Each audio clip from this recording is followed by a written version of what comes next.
Let's talk about recovery. Recovery is so important, what you do between gym sessions, between sessions of physical therapy, that we have it written on our whiteboard to talk about, to make sure that we're addressing it as much as possible every single visit. So when we talk about recovery, what is recovery? Recovery is some combination of sleep, nutrition, and time doing stuff, lighter, easier stuff away from the gym that all facilitates your body's ability, your brain's ability to recover properly so you're ready to go for your next training day. So starting from the top, the most important aspects of recovery is sleep.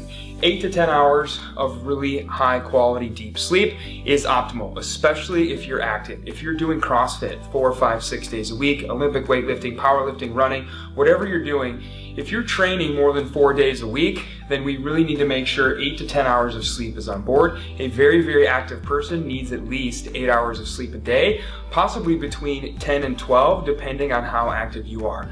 We know that most folks are underslept, getting around 6 hours of sleep a night or less, which is not enough sleep for your body to properly recover. Some really quick tips to help sleep: cold, dark room, about 60 degrees, blackout curtains, making sure there's as little light as possible, and making sure it's cold will help you fall into a deeper sleep and stay asleep longer.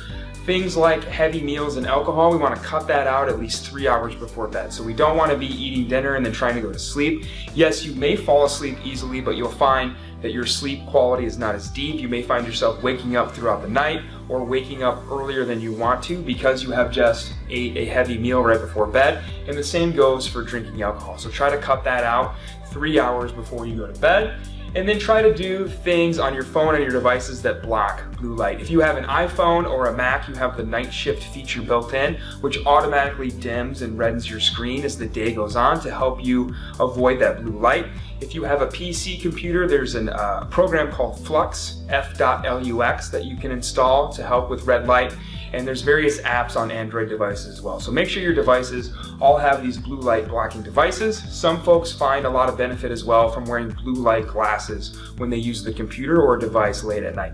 You definitely don't want to be on your phone or your laptop in bed right before you're trying to go to sleep, especially if you don't have one of these blue light blocking apps on. If you're just staring at that intense blue light while you're trying to fall asleep, you're probably going to find that you have trouble falling asleep and staying asleep with getting deeper sleep because of that blue light. When we talk about nutrition, the main thing is being active, being here in physical therapy, recovering from an injury, in the gym, running, whatever you're doing.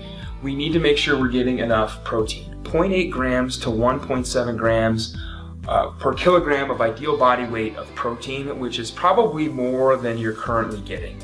That's converting, and for a person that is about 200 pounds, that's somewhere between 150 and 200 grams of protein for that 200-pound individual. So trying to clear a lot of protein can really help facilitate muscle recovery from all the stuff you're doing with your training, and also especially if you have a current active injury that we're trying to help you through.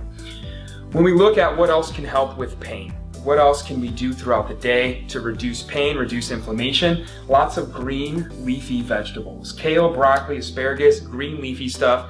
Not iceberg lettuce, that doesn't count. Celery, that doesn't count. Green, thick, leafy vegetables are really high in natural anti-inflammatories, which will help with things like pain, especially if you're currently dealing with an active injury. And then reducing processed carbohydrates, sugars, processed starches, a lot of high carb bread, that sort of stuff. All of that increases the inflammatory load on your body, and if you're currently dealing with an injury, your body is already dealing with an inflammatory condition. So we don't need to add flame to the fire with carbohydrates, so we need to cut sugar out. No cakes, no pies, no donuts, anything like that while we're currently injured. Trying to increase anti-inflammatories with green leafy vegetables and decrease the inflammation we're putting into our body with processed carbohydrates. So those are some quick tips on how to help with recovery, both from a performance aspect as well as dealing with an injury in rehab.